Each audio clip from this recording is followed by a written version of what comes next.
Welcome to Culture on Tap. We are a podcast that is about bridging the cultural gap, one conversation at a time. We have myself, Xavier Bright. We have Dale Young right next to me, and we have our man without the I in his name anymore. A man who is God's gift to Mars. The only man that has come to Earth from Mars because he clearly doesn't belong here. Range Armentar, behind the camera. Absolutely. Yes. If you haven't already, please like, subscribe, and share on anywhere you listen to or watch podcasts. And make sure you hit the bell so that you can get the notifications whenever we have new content that comes out so that you can tap in with us. So I want to add this just because I did get asked the question of like, hey, y'all should do Patreons and do like private, whether it's counseling sessions or one-on-ones and all, which we love that idea. However, you have to hit a certain level on YouTube to create Patreons. So there's a lot of you that are watching that aren't hitting subscribe. It's real easy. Just right now, boop, bling, hit that Maybe thing. we can get one of those the things on the solidified YouTube pages where they have the little thing where it clicks and it says subscribe and hit the bell. Like right now it's right below you. Just go ahead and bling. Even if you don't want to be committed, like go ahead and be committed. Just go ahead and commit. We'll commit for you. Now our favorite thing, fun facts with Range. So because of yesterday and our draft of food, you made a statement that led me to our fun fact for the day. Little fun fact with Range. Range does not believe it's a meal if there is not a meat involved. Period. Absolutely. So yesterday, you did not put together a meal for him. No. I didn't. No. Well, like too bad. Yeah. And let me be clear. Like even salad, like if you decided I'm just having a salad for dinner. I didn't eat dinner.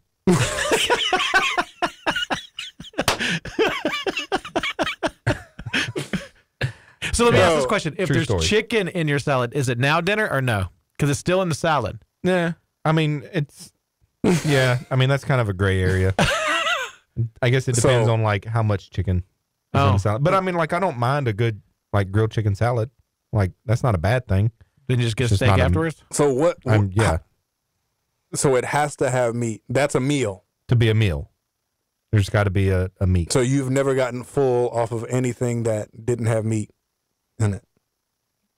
I mean, you can get full off of a snack. Yeah. Okay, but That just doesn't saying, make a meal. Is a snack a meal? I mean, if you're full off of it, So let me- if you hit your caloric So deficit for the day, what I classify as a meal is breakfast, lunch, and dinner. Yeah. So let's paint the picture. He sits down at the dinner table. You've got red beans and rice, no sausage in it, just red beans and rice. You got a salad. You got a nice pie sitting down there.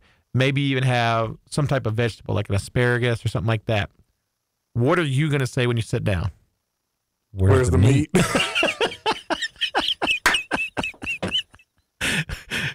And the reason I know this is because I've watched him do it. Yeah, for sure. And it's not a meal. So here's a better question. So let's say we have that. Let's say we have fettuccine Alfredo, no chicken in it, which I know that's already like I see your face. I got it. But we have fettuccine Alfredo, absent meat in the fettuccine Alfredo. We have let's say we have some really nice green beans, a salad, all the above. Are you disappointed? Like 100%. He got real quick. Yeah, you were very aggressive with that. Yeah, no. Well, one, why would you have all of that stuff without meat? Yeah, without the meat? Well, what And about pizza? who other than my kids eats pizza without meat? You don't eat cheese pizza? No, You don't eat spinach pizza? no. So it's pepperoni. You meat lovers. Meat lovers. That is always the go-to choice for him. Yes, absolutely. I mean, pepperoni is a bare minimum, but absolutely a meat lovers, triple meat, whatever. Bro. Yeah. Wow. For sure. Wow. So he didn't vote yesterday, but if he was gonna, you are not, because I doubled up on the meat. Yeah, I'm aware Yeah. of that. I mean, these fun facts are just getting better and better. I mean, and it's just proving my point that Iowa, Louisiana is actually on Mars. On Mars. And it ain't on Earth. So, Because you are an anomaly. We were having a conversation, and he didn't know any Michael Jackson songs. not one. But then he turns around and says, "Oh, Prince. That's the guy who did Purple Rain." Yeah. Like how? Which Don't know a Beatles song. which I'm more of a fan of Prince than I am Michael Yeah, Jackson. I mean, however, for range, Yeah, that you don't know Beatles or Michael Jackson, but you know Prince is a little, it's out there. I don't know that I'd say I know Prince, but You know, I know knew a Purple Prince Rain. song. You didn't know a Michael Jackson song. Correct. and you did not know you still don't know a Beatles song. Still don't know a Beatles song. Oh, Well, so yeah, he is one of a kind. Well, today we are going to talk about being woke ooh, this is gonna be and fun. what that entails and Yeah. what that looks like. So I'm gonna, usually you ask me, but I'm gonna ask you what comes to mind when you hear the phrase woke, because I guarantee you your answer is gonna be vastly different than my answer. Yeah, This is one of those where culture is going to play a huge factor absolutely. into this conversation. Absolutely. So, I think how the term has been transformed into something that it wasn't intended to be, is my biggest problem. Because we used to say it as kids, like me and my friends, but it was always,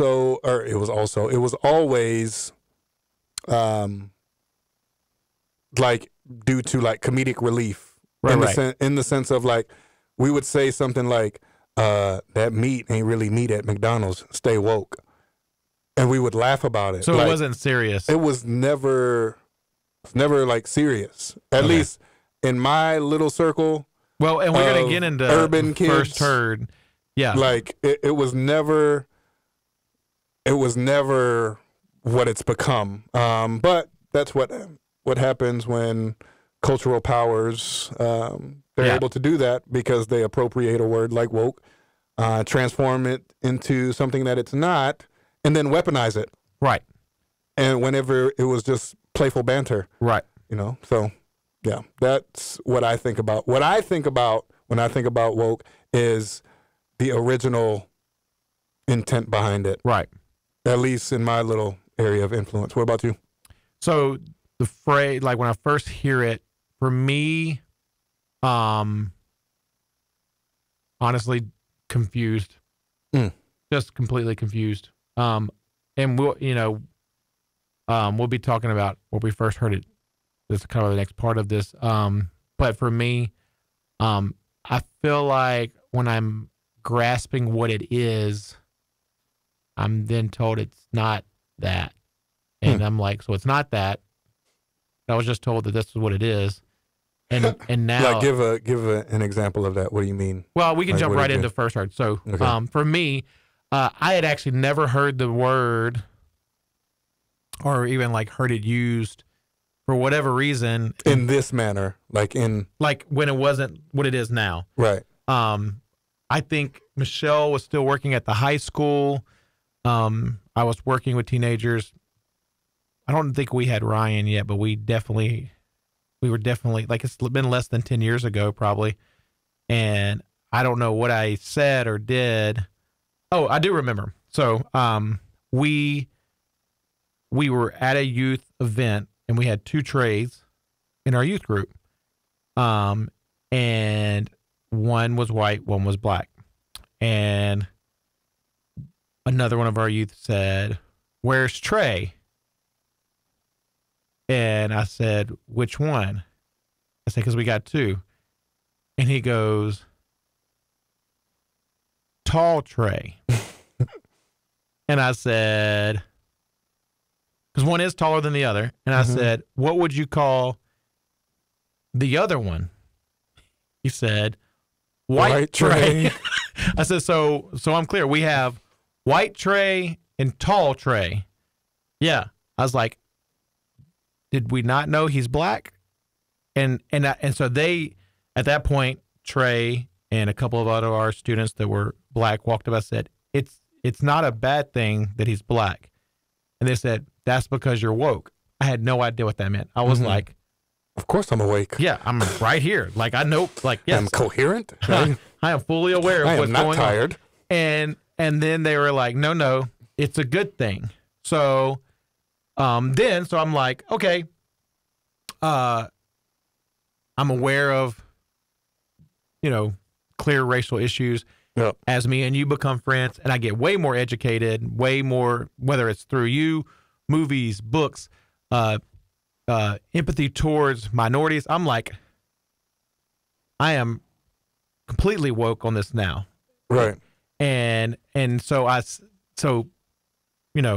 same Trey, tall Trey, came to the house with another boy that we had in school and all, both young black men. And I said something. I said, well, that's because I'm woke. They said, oh, that's not cool anymore. And I was like, so it was good to be woke, but now I'm asleep. Like what? And they're like, woke isn't what woke was anymore. They're not wrong.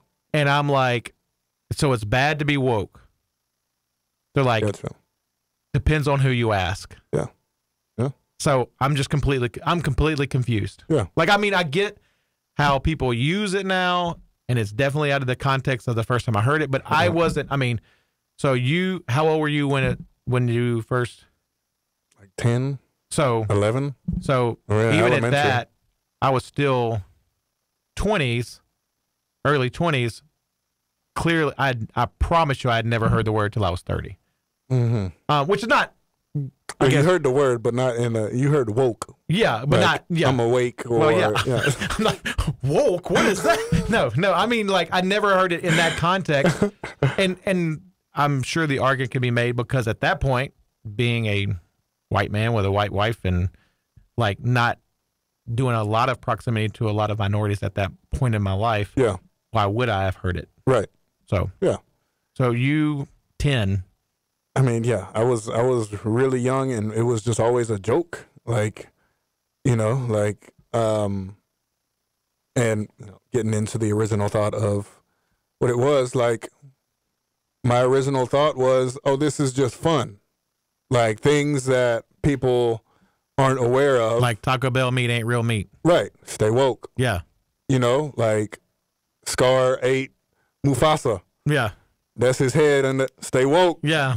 Like it was just fun. Right. It wasn't meant to be this what it is now. Label of seriousness. Like, and what it carries now. Or at least for you. You can't speak for everyone. Right. I can't speak for everybody. But we would agree, initially, it was something, from what I understand, the minorities started. Yeah. I mean, I'm guessing whenever I first heard it, it was in the context of it was just us, like my black friends. Right. And we're talking about it amongst each other, and it's fun. It's funny. Like, I don't know if it actually started in the black community. Everybody I heard use it when I learned about it was black. Yeah. And now, but I didn't hear it as a funny thing. It was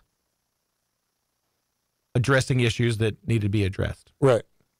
So, with that, it probably was, originated in the. Of course, I guess if it's all black community, like there's not really issues that y'all need to address to each other about being black. Right. So. Like it was just fun. There was no malice intent, and I guess for you, your original thought is just confusion. Well, initially, it was almost like a badge of honor. Like, yeah. Look at this. Look, I am officially woke. I am awake.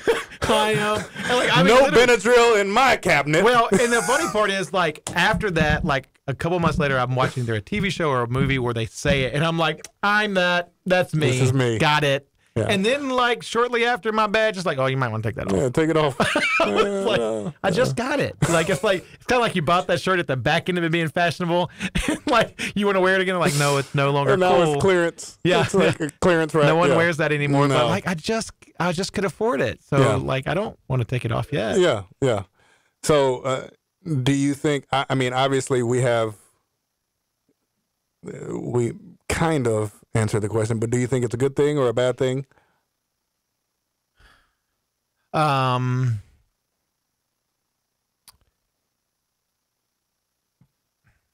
don't know that it's either.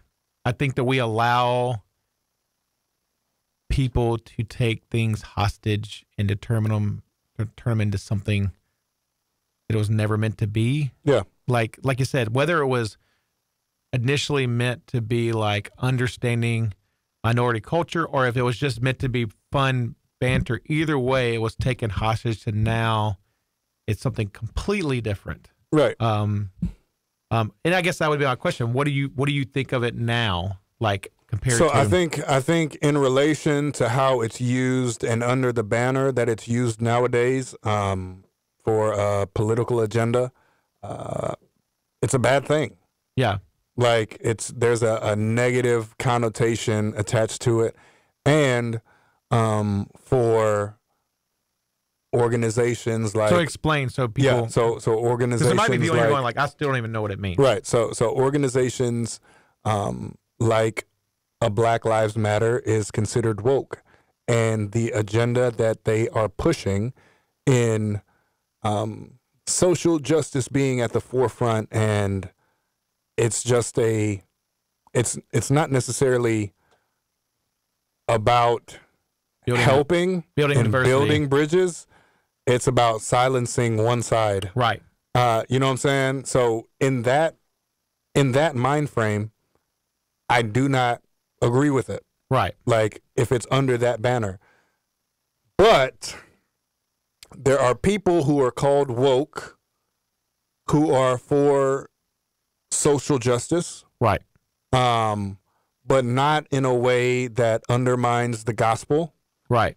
It is just from the standpoint of loving neighbor. Right. Right. So if it's from a place of being awakened to social implications that have to do with the care, welfare, and justice of the Imago Dei, I am for that. Right. You know what I'm saying? Like I even now people hear little pinch point words, what I like to call pinch point words, social justice. Yeah. Hearing things like that, and oh wow. Yeah, X you're is one of woke. those. Yeah. And that, not under the definition that you hear. Right. I'm not that. If that's the case, Matthew was woke.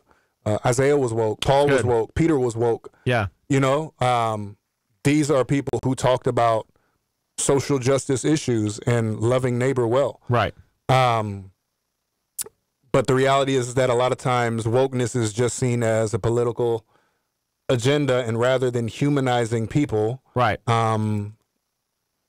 It's just seen as, we're seen as caricatures. So we're not seen as mother, father, sister, brother. We're seen as, oh, you're on the left or you're on the right. Right. So yeah. So I guess that for me, I think the initial idea of woke, of being awakened to something that is not good and that needs to be addressed, even if it's social justice, I think it's a good thing. But I do think, especially for Christians, when your attitude towards that, pro or con towards that, is solely about a social justice, now it's become a bad thing. Yes. Because I think we both agree.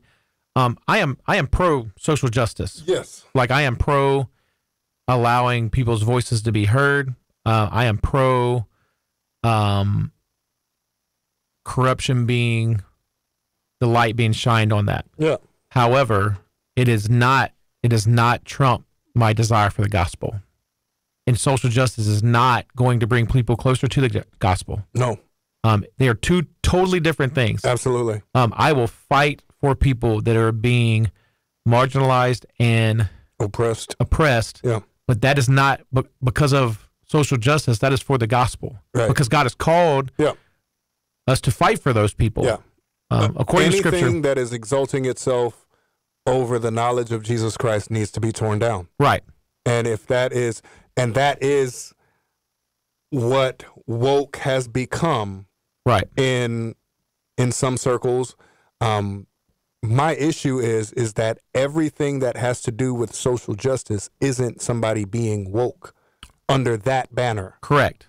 You know what I'm saying? Like it's not just because you're talking about, like, I mean, I haven't been called woke because I don't post a lot. However, there's been people who have been called woke, and it's like, oh, this is gospel. This is scripture. They're not trying to drop bombs. They're trying to show the love of Jesus. Right. Like I agree with that. That has nothing to do with them being woke, but everything to do with them loving their neighbor well. Right. And like it's just something that we say now because it's easier to say that than to actually humanize somebody and get into what they're would you though even agree, like, if you challenge someone that they're being unjust or somebody, even in like with a gospel lens, like that's just not the way God wants. Oh, you're woke. Yeah. Like, and my thing is like, why do I have to be like? Can you not see that what you're doing is ungodly? Yeah. Like,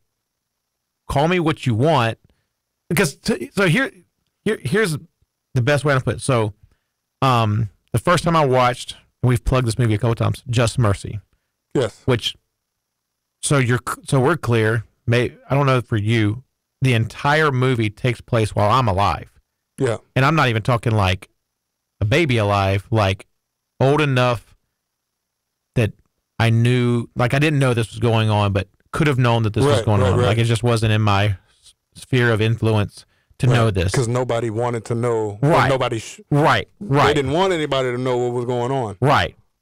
So, you watch the movie, and at the end of the movie, the part that I would say awakened my eyes, became woke, whatever you want to say. Wow. You're woke. I'm woke.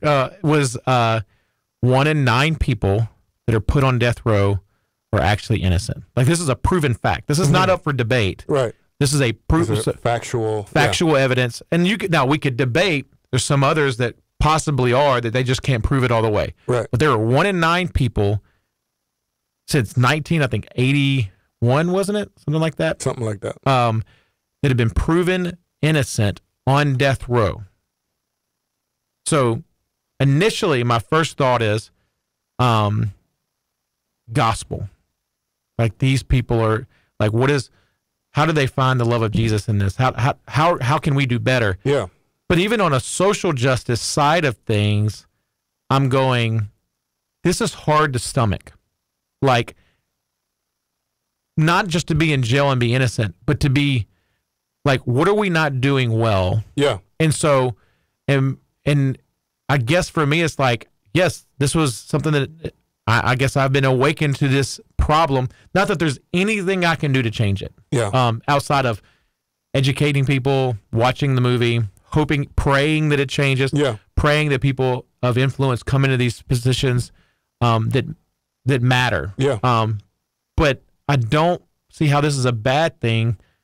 Like, if you want to call me woke because I'm bothered by this, I'm okay with it. Yeah. Like, and it's both for me. It's social injustice and it's gospel for me too. Right. Like, that people are dying and going to hell that aren't, like, we're not talking about criminals that need Jesus. We're talking about innocent people. Yeah, yeah. Like, and I would argue they probably are wrestling at wanting Jesus too, because there's in jail for death on something they didn't do. Right. So yeah. No, for sure. Like, but I think the issue that's at hand is it only seems to be an issue with social justice that has to do with racial issues. I would agree. Because we don't just say preach the gospel to abortion. Yes, that's good. We don't just say preach the gospel to human trafficking. Right. We devise a plan and we want to execute things in order to get those things removed. But whenever it comes to Right. whenever racial injustice is brought up, it's like, woke. Yeah, you're woke. Or for me, this is not going to be a popular quote probably. I do not believe as a Christian we should be pro capital punishment. And I teach that. Yeah. But I would say some people are like, oh, you're woke. Like, that's a whole nother debate. How can I be against abortion but be for murdering, even if you've done something wrong? And we know that 1 in 9 of you actually didn't do something wrong. Right. Like, right. so, yeah. You know, it's just like, it's funny to me. It's not funny. But it's interesting, like, when it comes to things of abortion, but what it comes down to, when it comes to things that fit my personal agenda, yes, it's gospel. Yes, we see that in scripture. But when it comes to something that kind of makes me uncomfortable, and it's not just as simple as, yes, abortion is wrong, but it's like, okay, these injustices are happening. Right. Woke. So that asks the question, should Christians be woke? I think I answered it earlier in the sense of what the word and what it means now in the political sphere of right, like with an agenda, right, with the agenda attached to it, with certain organizations and things of that nature. Absolutely not. But when it comes to loving neighbor well, being awakened to problems and issues that are present in our society, absolutely. Now, we may not label it woke, but we should care about these things. We need to, like, and I am against the social gospel, and that's basically what the agenda is. Correct. Like, the social gospel is whenever people supersede the gospel, whenever people and their issues become more important than the gospel of Jesus Christ.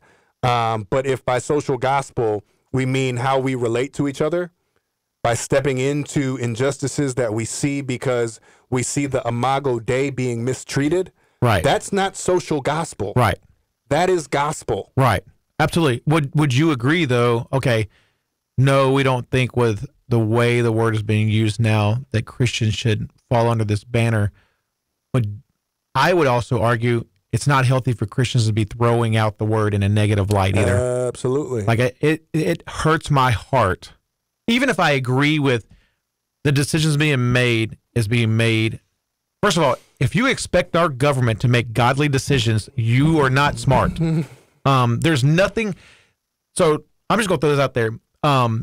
It has been a long time, and I'm so tired. Well, this president was a Christian.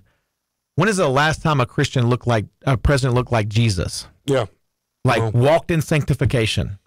Like I can't remember any in my lifetime, which is probably going to get some feelings hurt. I'm okay with it.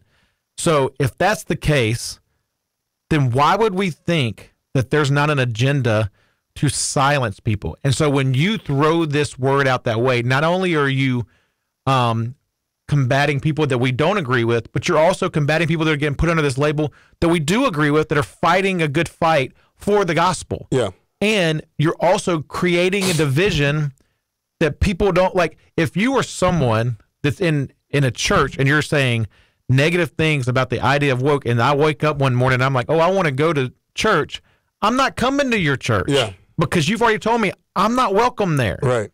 And so, and I would even argue, let's say that their view of social justice is off. At least they have a heart to want to change things. Yeah. Most of us are perfectly fine as long as it don't pierce our bubble. Yep. So as long as it doesn't mess up our paycheck. Yep. Don't mess up our tax bracket, our community, our street. Yeah. We good. Yeah. But it's kind of like what I talked at church, or what I talked about at church a few weeks ago in tribalism. Yeah. We love our tribe. Absolutely. And it's an us against them mentality. Right. Whether it's with sports, whether it's politically, whatever the case may be, it's an us versus them mentality. And you can't step into our tribe. And if you say anything bad about our tribe, we are going to demonize you. And in this case, the word woke has been demonized. Right. And turned into something that so do you feel like it was intentional? Political agenda. Oh, absolutely. Yeah, because I think something that was was heading in a trajectory of good, we have to change that. And I'd argue Christians have fueled it. Yeah. That's the sad part. Yeah.